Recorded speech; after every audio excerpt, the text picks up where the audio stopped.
Black and white நேயர்களுக்கு அன்பான வணக்கம். இன்று நம்மோடு சினிமா விமர்சகர் ராஜகம்பீரன் இணைந்திருக்காங்க. சார் வணக்கம். வணக்கம் சார்.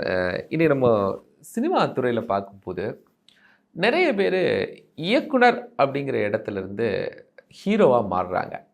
அந்த ஹீரோவாக மாறும்போது அவங்களால அதுக்கு பிறகு டைரக்ஷன், ஹீரோயிசம் இந்த ரெண்டுலேயுமே ஒரு பெரிய மாற்றம் பார்க்குது. இன்னும் அதனால் சினிமா வளர்ந்துருக்குன்னு நினைக்கிறீங்களா, இல்லை டவுன் ஆகிருக்குன்னு நினைக்கிறீங்களா? ஹீரோக்களுக்கு பின்னாடி தான் எல்லா காலத்திலையுமே சினிமா இருந்திருக்கிறது. நீங்கள் ஹீரோக்களுடைய முகம் பார்த்து தான் திரையரங்கத்திற்கு டிக்கெட் வாங்குவதற்கான ரசிகன் உருவாகிறான். அதனால தான் ஹீரோக்களுடைய சம்பளம் என்பது கற்பனைக்கு எட்டாத தூரத்துக்கு போயிட்டே இருக்குது. 100 கோடி 150 கோடிலாம் தமிழ் சினிமாவில் கேள்விப்பட்டதில்லை. 1 கோடி சம்பளம் வாங்கினவனே பெரிய கதாநாயகன் சொல்லப்பட்ட காலம்லாம் மாறி அவர் 150 கோடி ஆமல அவருக்கு சம்பளம், 100 கோடி ஆமலன்னு சொல்லக்கூடிய இடத்திற்கு வந்திருக்கிறோம். 500 கோடி 1000 கோடி என்கிற வியாபாரம் எல்லாம் பெருகி போகிற ஒரு காலகட்டத்தில் நம்ம இருக்கோம். அப்போ இன்றைக்கு உலகமயமாக்கல்ல எல்லா திசைகளிலேயும் எல்லா தேசங்களிலேயும் தமிழர்கள் இருக்கிறாங்க. படங்கள் எல்லா நாடுகள்லேயுமே ரிலீஸ் ஆகுது. ஒரே நேரத்தில் ஒரு ஆயிரக்கணக்கான தியேட்டர்களில் ரிலீஸ் ஆகுது. ஓடிடி தளம்ங்கிறது உலகம் முழுக்க பார்க்கக்கூடிய வசதியை ஏற்படுத்தி தந்துருச்சு. திரையரங்கத்தில் போய் தான் படம் பார்க்கணுங்கிற நிலைமை இல்லாமல் எல்லாம் மாறிடுச்சு. இப்போ என்ன பெரிய சிக்கல் வருதுன்னா, இயக்குனர்களுக்கு தாங்கள் எழுதி வைத்த கதைக்கான முகத்தை அவங்க தேடுறாங்க. ஒரு கிரியேட்டராக ஒருத்தர் தனக்கு வாழ்க்கையில் தனக்கு நிகழ்ந்த அனுபவங்களையோ தான் சிந்தித்ததையோ தான் கற்பனை செய்ததையோ ஒரு கதையாக உருவாக்கிறாங்க. இந்த கிரியேட்டராக இருக்கக்கூடிய ஒரு டைரக்டர்னால, ஒரு கதாசிரியர்னாலேயோ அல்லது ஒரு கிரியேட்டராக இருக்கக்கூடிய ஒரு டைரக்டர்னாலேயோ கதாநாயகனை ஒப்புக்கொள்ள வைக்கிறதுக்கு படாத பாடு பட வேண்டியிருக்கு. இப்போ நான் உதாரணத்துக்கு ஒன்று சொல்கிறேன். தென் மாவட்டங்களில் இருந்து ஒருத்தன் திருநெல்வேலி பக்கத்தில் இருக்க ஒரு கிராமத்தில் இருக்கக்கூடிய ஒரு வாழ்க்கையை பற்றி ஒருத்தன் கதை எழுதி கொண்டு ஒரு லைக்கா மாதிரி, ஒரு உதாரணத்துக்காக சொல்கிறேன், லைக்கா மாதிரி ஒரு பெரிய நிறுவனத்தில் போய், ஒரு பெரிய கார்ப்பரேட் நிறுவனத்தில் போய் கதை சொல்கிறான். அங்கே டையை கட்டிக்கிட்டு ஒரு நேற்று பூரா வெஸ்டர்ன் இருக்கக்கூடிய யூரோப்பிய சினிமாலாம் பார்த்துட்டு ஒருத்தன் உட்காந்து அதே மாதிரி ஃபீல் பண்ணி ஒரு கதை கேட்குறான். இவன் சொல்கிற கதை அப்படியே வாழ்வியலாக நடந்ததை சொல்லிகிட்டு இருப்பான். இவன் சம்மந்தமே இல்லாமல் ஒரு யூரோப்பிய சினிமாவில் நான் ஒன்று இப்படி பார்த்தேன், அது மாதிரி இது இல்லைன்னு சொல்லிட்டு இருப்பான். இப்போ ஒரு கதையை அவன் போய் எக்ஸ்பிளைன் பண்ணும்போது அவங்களால ஏற்றுக்க முடியலை. என்னன்னா இந்த கதை ஒரு தகுதியற்ற கதையாக மாறிடுதா இல்லையா? ஏன்னா நீங்கள் ஒரு கவிதை எழுதுனவன் அவனுக்கு ஒரு A4 பேப்பர்லையோ அவன் ஃபேஸ்புக்லேயோ அவனாக நினச்சதை எழுதிடுவான். ஒரு கட்டுரை எழுதுனவன் அவனாக எழுதுவான். தேவைப்பட்டால் அவன் எதுலையோ பத்திரிக்கையில் பிரசுரிக்கலாம், அல்லது இன்றைக்கி பிரிண்ட் மீடியாவை தாண்டி டிஜிட்டல் மீடியா வந்துருச்சு, என்ன வேணாலும் செய்யலாம். அவனுக்கு சுதந்திரம் இருக்கிறதா இல்லையா? நீங்கள் சினிமாக்காரன் ஒன்று உருவாக்கிட்டான்னா அதை ஒப்புக்கொள்வதற்கு ஒரு நிறுவனம் தேவைப்படுகிறது. அந்த நிறுவனம் தயாரிப்பதற்கு முன் வருவதற்கு ஒரு கதாநாயகன் தேவைப்படுறான். அப்போ இவன் என்ன மாதிரி கதை கேட்குறாங்க அப்படின்னு ஒரு கேள்வி இருக்கு. இப்போ ஹீரோக்கள் பூரா என்ன கதை கேட்குறான்னா, அவங்களுக்கு ஒரு மாஸ் கொடுக்குற மாதிரி, அதாங்க தோற்று போகாத கதைகள் கேட்குறான். தன்னுடைய வாழ்க்கையில் தான் அப்படி திரும்பி பார்த்தோன்னா ஒரு பொண்ணு காதல் வயப்படுற காட்சி வைக்கிறான். எதிரியை பூரா அவனே அடித்து துவம்சம் பண்ணிடுறான். அவன் நீதி மறுக்கப்பட்டுச்சுன்னா இவன் நீதி வாங்கி கொடுத்துறான். கிளைமாக்ஸுக்குள்ளே கதாநாயகன் வறுமையில் பிறந்தானா பெரிய பணக்காரனா ஒரு ஒத்த பாட்டில் பணக்காரனாயிடுறான். வாழ்க்கையில் எதெல்லாம் நடக்காதோ அதை பூரா, அந்த கனவை பூரா, மேஜிக்கை பூரா சினிமாவில் நிகழ்த்தி காட்டுற ஒரு சூப்பர் ஹீரோயிசம்னு ஒன்று இருக்குல்ல, இதை பூரா கதையாக கேட்குறான்.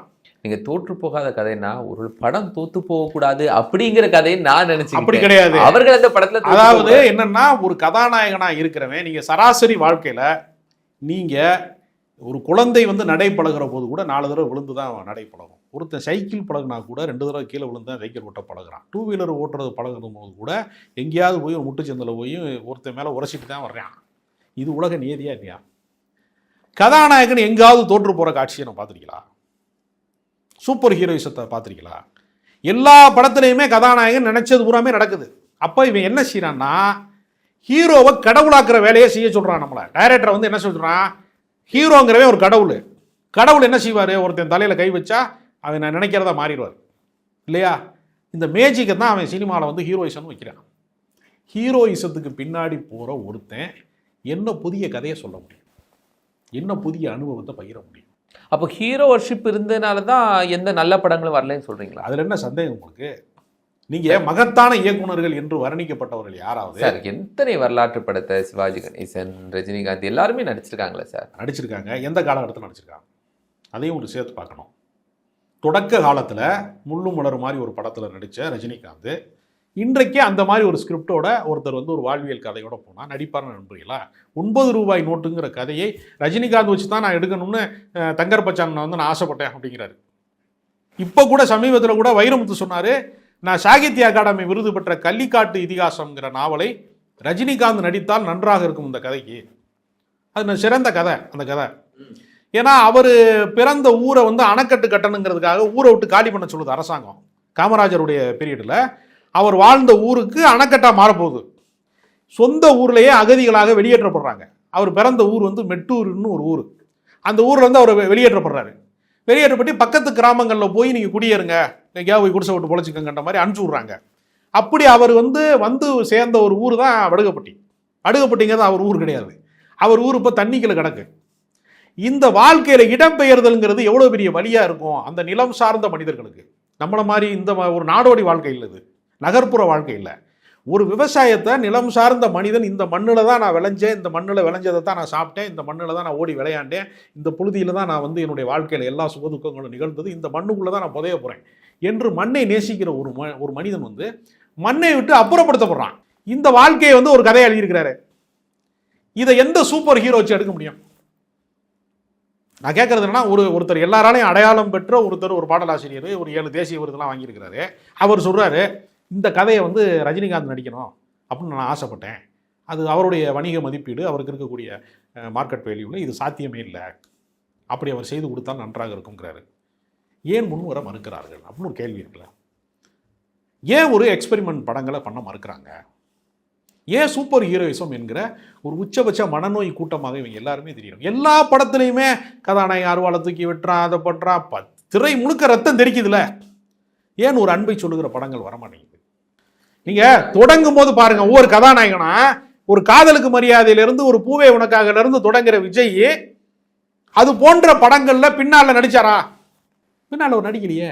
எல்லாமே ஆக்ஷன் படங்கிற பேரில் கடைசியாக அந்த கோட்டு வரைக்குமே ஸ்க்ரீன் முழுக்க ரத்தம் தானே தெரிக்குது. ஆக்ஷன் படங்கிறதுக்கு என்னங்க அர்த்தம்? ரொம்ப நாகரிகமாக சொல்கிறோம் ஆக்ஷன் படம். ஆக்ஷன் படங்கிறது என்னங்க? உங்கள் குரவலையே நான் கடிச்சு துப்புனேன்னா அது ஆக்ஷன் படங்க. ஒரு மனிதனை வாழ வைப்பது வீரமா? ஒரு மனிதனை அடிப்பது வீரமா? ஒரு மனிதனை வாழ வைப்பது தான் வீரம். சக மனிதனை அடிப்பதுங்கிறது நம்ம வந்து காட்டுமிராண்டி காலத்திலையும் விலங்குகளோட நம்ம வந்து வசித்த காலத்தில், வேட்டையாடப்பட்ட காலங்களில் நடந்த அந்த பழங்குடியின மக்களுடைய தாக்குதலுக்கு கல்லால் அடிச்சு கொண்ட காலத்தில் உள்ள வன்முறை, கும்பல் வன்முறையெல்லாம் இப்போ கொண்டு வந்து கங்குவான்னு படம் எடுக்கிறானா இல்லையா? இவ்வளவு நவீன சாதனங்களை பயன்படுத்தி கிராஃபிக்ஸ் வந்துருச்சு, கோடிக்கணக்கில் பணம் வந்துருச்சு, பெரிய பெரிய ஆர்டிஸ்ட்டை கூட்டு போய் காட்டுக்குள்ளே வச்சு காட்டுமிராண்டி மனிதர்களை நம்மளை மாற்றுறதுக்கான படத்தை எடுக்கிறான்ல. கேட்டால் அது ஆக்ஷன் படம், வேர்ல்டு கிளாசிக் மாதிரி ட்ரை பண்ணியிருக்கோங்கிறா. உள்ளே போய் உட்கார முடியல. ஒரு குழந்தையினுடைய கண்களால் இது போன்ற வன்முறைகளை பார்க்க இயலுமா? ஒரு மென் இதயம் படைத்தவர்களால் இவ்வளவு கொடிய வன்முறை காட்சிகளை வந்து பார்க்க இயலுமா? ஆக்ஷன் படம்ங்கிறது வன்முறையை நார்மலைஸ் பண்ணக்கூடிய படங்க. ஒரு மனிதன் இன்னொரு மனிதனை கொலை செய்வது, ஒரு மனிதன் இன்னொரு மனிதனுக்கு அத்துமீறி வந்து தாக்குவது, மண்டையை உடைக்கிறது, ரெண்டா புழக்கிறது, அருவாளை வச்சு வெட்டுறது, கோடாரியை வச்சு புழக்கிறது மாதிரி காட்சிகளை பூரா ரத்தம் தெரிக்கிற காட்சிகளை வன்முறையை நார்மலைஸ் பண்ணான்னா, போர் நடக்கிற காட்சியை செய்தியில பார்க்குறான்னா அவனுக்கு வந்து பதட்டம் வர மாட்டேங்குதுங்க.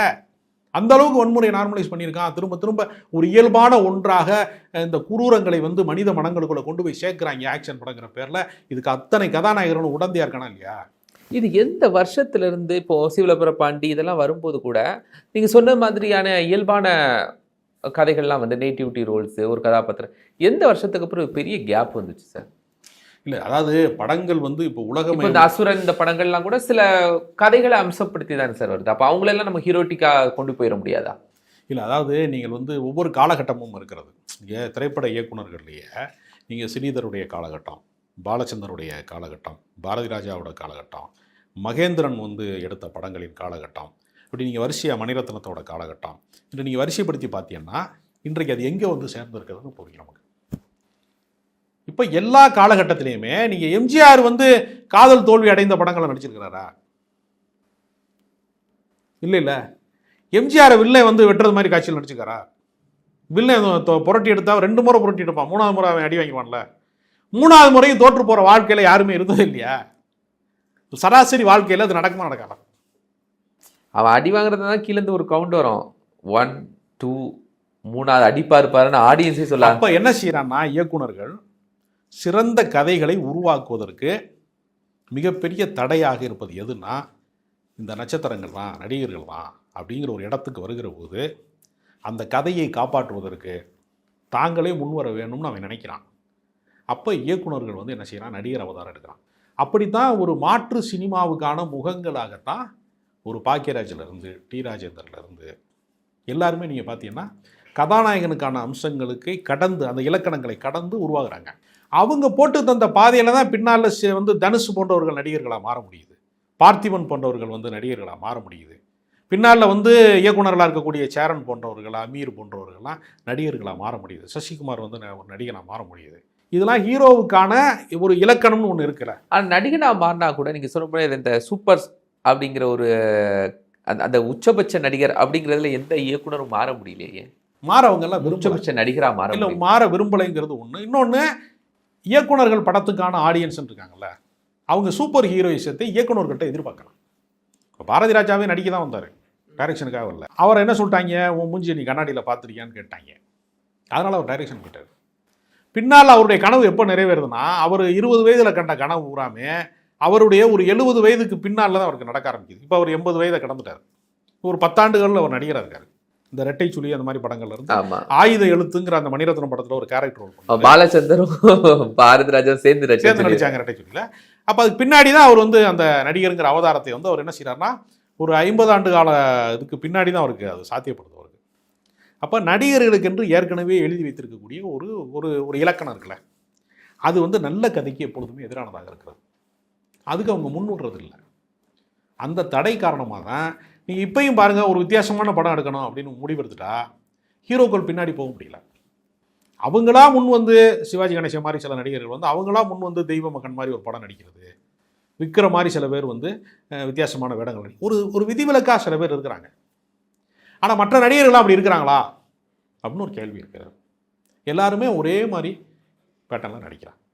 ஆனால் சினிமாங்கிறது இந்த சக்ஸஸ் அப்படின்னு வரும்போதே இயக்குனர் ஹீரோவானா என்ன அப்படிங்கிற ஒரு கேள்வி இருக்கும்ல. இயக்குனர் ஆடியன்ஸுக்கு சாட்டிஸ்ஃபை பண்ணணும், என்ஜாய் பண்ணிட்டு வரணும், அதுதானே. அதை தாண்டி சினிமாவுக்குள்ளே வேறு இந்த மாதிரி சொல்லக்கூடிய செய்திகள் இருக்கா? இல்லை, சினிமாவில் வந்து முதல்ல வந்து வணிக படம்னு ஒன்று சொல்கிறாங்க இல்லையா. சரி, இப்போ வெற்றி பெற்ற நல்ல திரைப்படங்கள்லாம் வணிக படங்களா இல்லையா? இப்போ காதல் மாதிரி படங்கள், சேது மாதிரி படம், அருவி மாதிரி படம், டூலெட் மாதிரி படம், எத்தனையோ படங்கள் வந்து வெற்றி பெற்றுக்கல. பருத்தி வீரன் மாதிரி படம், இப்போ பருத்தி வீரன் வெற்றி பெற்ற படம்னு வச்சுங்க. எத்தனையோ படங்கள் வந்து வெற்றி பெற்ற படங்கள் இருக்குது. அந்த படங்கள்லாம் வணிக படங்கள்லாம் இல்லையா? அதெல்லாம் வணிக ரீதியாக வெற்றி பெற்ற படங்கள் தானே.